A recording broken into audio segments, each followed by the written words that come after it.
Greetings YouTube, this is TCM, and this is my video response to Babyface Nelson 11 on why gays should not adopt. Yeah, TCM, okay.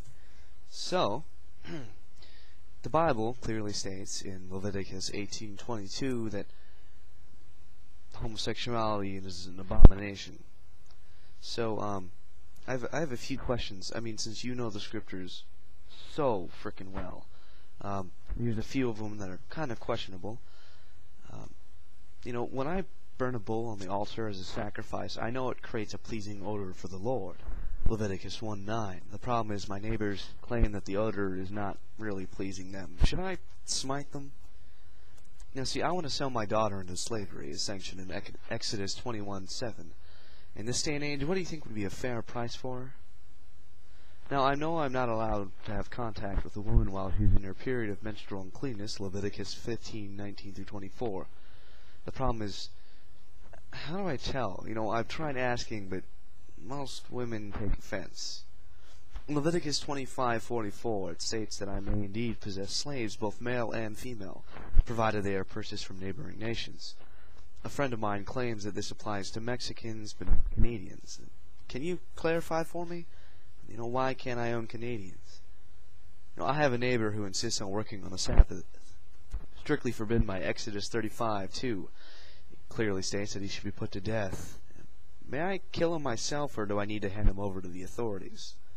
A friend of mine states that eating is selfish, and it's abomination. This is Leviticus 11:10. Now, is it a lesser abomination than homosexuality? Can you settle this one? In Leviticus 21:20, it states that I may not approach the altar of God if I have a deficit in my sight. I have to admit that I do wear glasses. Does my vision have to be 20/20, or is there some wiggle room here? Now, most of my male friends get their hair trimmed, including the hair around their temples, even though this is expressly forbidden by Leviticus 19:27. How should they die? Oh, and I know from Leviticus 11:6-8, the touching the skin of a dead pig makes me unclean.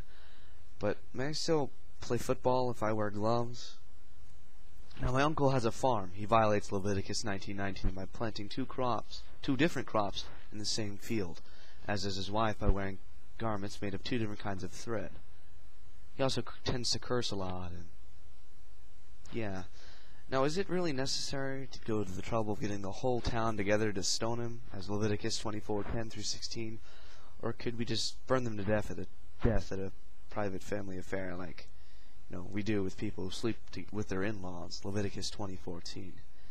Now, I know you've obviously studied the Bible extensively, as all your quotes you threw out from scriptures, and you know, I am confident that you can help me here. So if you could clear up these things, that'd be great. But in the meantime, this is TCM signing off.